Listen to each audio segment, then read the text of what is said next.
ഇത് മാസ് മോട്ടോഴ്സിൽ നിന്നാണ് നമ്മുടെ ഹോണ്ട യൂണിക്കോൺ വണ്ടി ജനറൽ സർവീസ് ആയിട്ട് നമ്മൾ കയറ്റി ചെയ്യണതാണ്. ജനറൽ സർവീസിൻ്റെ ഭാഗമായിട്ട് നമ്മൾ അതിൻ്റെ ബാക്ക് ബ്രേക്കിൻ്റെ ഭാഗം ഒന്ന് അഴിച്ച് ചെക്ക് ചെയ്യാനുണ്ട്.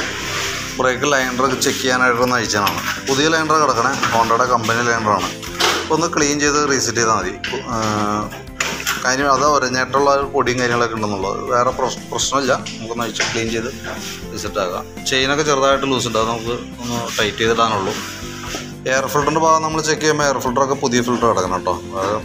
പഴക്കവും കാര്യങ്ങളൊന്നും വന്നല്ല, പൊടിയോ കാര്യങ്ങളൊന്നും കാര്യമായിട്ടൊന്നും തന്നെ വന്നിട്ടില്ല. പിന്നെ ബാറ്ററിയുടെ ഭാഗം നമ്മളൊന്ന് ചെക്ക് ചെയ്യണമുണ്ട്. ബാറ്ററി നമുക്കിതും ഇരിക്കുന്ന ബാറ്ററി 12 വോൾട്ടിൻ്റെ 7 ആംപിയറിൻ്റെ ബാറ്ററിയാണ്. നമുക്ക് 2022 മോഡൽ ബാറ്ററിയാണ് ഇതും ഇരിക്കുന്നത്. അപ്പോൾ നമ്മൾ ബാറ്ററിയും കൂടിയും കൂട്ടത്തിലൊന്ന് ടെസ്റ്റ് ചെയ്യുന്നുണ്ട്. അതിൻ്റെ വോൾട്ട് ചെക്ക് ചെയ്യുമ്പോൾ 12.9 ഉണ്ട്. മാക്സിമം നമുക്ക് അതിനകത്ത് നിന്ന് കിട്ടുന്നുണ്ട്. അപ്പോൾ ബാറ്ററി ഒന്ന് ടെസ്റ്റ് മോഡിലേക്ക് കൊടുക്കുന്നുണ്ട്. അപ്പോൾ അതിൻ്റെ കറക്റ്റ് കണ്ടീഷൻ കൂടെ അറിയാൻ പറ്റും. ഇതിപ്പോൾ ഓക്കെയാണ്, നിലവിൽ വേറെ പ്രശ്നങ്ങളൊന്നുമില്ല. പിന്നെ അതേപോലെ തന്നെ എഞ്ചിൻ ഓയിൽ മാറുന്നുണ്ട്, ഓയിൽ ചേഞ്ചും ചെയ്യുന്നുണ്ടല്ലോ. പിന്നെ വണ്ടി നമ്മൾ ടെസ്റ്റ് ഡ്രൈവ് നടത്തുന്ന സമയത്ത് നമ്മുടെ ഈ എഞ്ചിൻ്റെ ഈ ഭാഗത്തുനിന്ന് ഒരു ടെൻഷനർ, ഒരു ചലമ്പൽ സൗണ്ട് വരുന്നുണ്ട്.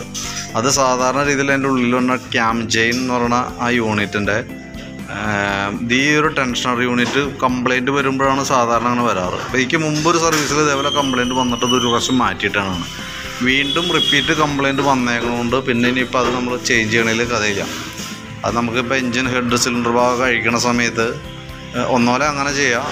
അതല്ലാന്നുണ്ടെങ്കിൽ നമുക്ക് ഇടയ്ക്ക് എപ്പോഴെങ്കിലും സർവീസുണ്ട്, അടുത്ത സർവീസിലോ അങ്ങനെ വെച്ച് കഴിഞ്ഞാൽ നമുക്കിതിൻ്റെ ഉള്ളിൽ വന്ന ആ ക്യാം ചെയിൻ അഴിച്ച് മാറ്റിയിട്ട് പുതിയത് റീസെറ്റ് ചെയ്യണം. അപ്പോഴാണ് അത് ക്ലിയർ ആവുക. ഹെഡ് സിലിണ്ടർ അഴിക്കുന്ന കൂട്ടത്തിൽ ചെയ്യാൻ പറഞ്ഞതിൻ്റെ കാരണം ഇതിൽ എന്തായാലും നമുക്ക് അതിൻ്റെ ടെൻഷനറിൻ്റെ പാഡ് സെറ്റ് ചെയ്യണമെങ്കിൽ ഹെഡ് സിലിണ്ടർ ഇളക്കേണ്ട ഒരു സിറ്റുവേഷൻ വരും. അപ്പോൾ അതുകൊണ്ട് കൂട്ടത്തിൽ മറ്റേ ഡീകാർബണൈസിങ് എന്തെങ്കിലും ചെയ്യുന്ന സമയത്ത് തന്നെ ആ കൂട്ടത്തിൽ ചെയ്തു പോകണമായിരിക്കും നല്ലത്. ഇതിപ്പോൾ തൽക്കാലം ഇത് ഒന്നോലെ നമുക്കിത് മാറ്റിയിട്ടാൽ കുറച്ചാളത്തേക്ക് നിൽക്കും. അത് കഴിയുമ്പോൾ വീണ്ടും ഇതേപോലെ കംപ്ലയിൻറ്റ് വരും. ഏകദേശം ഒരു 300 ചില്ലാണ്ട് അടുത്ത് കോസ്റ്റ് വരുന്നുണ്ട് ഈ ഐറ്റത്തിന്. അത് നിൽക്കുന്നില്ല എന്നുണ്ടെങ്കിൽ പിന്നെ അത് ഇടുന്നതിൽ വലിയ കഥയില്ല. അതുകൊണ്ടാണ് ഞാൻ അങ്ങനെ ഒരു സജഷൻ പറഞ്ഞേട്ടോ. പിന്നെ നമുക്ക് അതിൻ്റെ സ്പീഡോമീറ്ററിൻ്റെ കേബിള് പൊട്ടിപ്പോയിട്ടുണ്ട്. അതുകൊണ്ട് തന്നെ മീറ്റർ വർക്കിങ്ങിലല്ല. ഫ്രണ്ട് ടയറിൻ്റെ കണ്ടീഷനൊക്കെ ഓക്കെയാണ്, അത് പ്രശ്നമില്ല. ഫ്രണ്ട് ബ്രേക്ക് ആയാലും ബ്രേക്ക് പാഡ് കാര്യങ്ങളൊക്കെ നമ്മളൊന്ന് അഴിച്ച് ചെക്ക് ചെയ്യാനുണ്ട്. പാഡൊക്കെ പുതിയ പാടാണ്, വലിയ പഴക്കമായല്ലോ, പകുതിയോളം ആയിട്ടുണ്ട്. പക്ഷെ എന്നാൽ പോലും നമുക്ക് യൂസ് ചെയ്യാനുണ്ട്.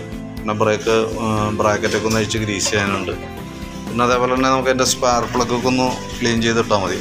നല്ല പ്ലഗാണ്, അത്യാവശ്യം മൈലേജ് കാര്യങ്ങളൊക്കെ അറിയാൻ പറ്റുന്നുണ്ട് ഇതിനകത്ത്. കാരണം എന്ന് വെച്ചാൽ അതിൻ്റെ പോയിൻ്റൊക്കെ നല്ല ഗോൾഡൻ കളറിലിരിക്കുകയാണ്. അപ്പോൾ ഇതൊക്കെയാണ് വണ്ടിയുടെ ഓൾറെഡി അതിൻ്റെ കണ്ടീഷൻ. പിന്നെ നമുക്ക് അതിൻ്റെ ടാങ്ക് ബാഗിൻ്റെ ഇവിടുത്തെ ഒരു കവറിൻ്റെ ദിവസം പറഞ്ഞിട്ടുണ്ടായത് നമുക്ക് ഓൾറെഡി നമുക്ക് ഈ സാധനം മാത്രമായിട്ടൊന്നും അവൈലബിൾ അല്ല. കാരണം എന്ന് വെച്ച് കഴിഞ്ഞാൽ അതിപ്പോൾ നമുക്ക് തൽക്കാലം വേറെ ഒന്നും ചെയ്യൽ നടക്കില്ല. അപ്പോൾസ്റ്റി വർക്ക് ചെയ്യുന്നിടത്ത് കൊണ്ട് അടിപ്പിക്കേണ്ടി വരും. കാരണം അത് അവരുടെ നിന്ന് മേടിച്ചല്ലാത്തത് കൊണ്ട് തന്നെ സ്വാഭാവികമായിട്ടും നമുക്കത് ചെയ്ത് കിട്ടില്ല.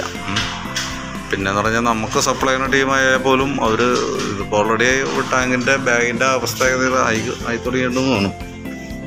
കാര്യം അത് നമുക്ക് തൽക്കാലം പുറമേ നിന്ന് ചെയ്യാൻ പറ്റുന്ന വർക്കല്ല കേട്ടോ. ബാക്കിയത്തെ മെയിൻ്റനൻസ് സംബന്ധമായിട്ടുള്ള വർക്കുകൾ നമ്മൾ കംപ്ലീറ്റ് ചെയ്ത് തരാം. ഓക്കെ, അപ്പോൾ അതിൻ്റെ ഒരു എസ്റ്റിമേറ്റും കൂടി നോക്കിയിട്ട് അതിൻ്റെ ഡീറ്റെയിൽസ് ഒന്ന് വാട്സാപ്പിലേക്ക് ഒന്ന് സെൻഡ് ചെയ്യാം.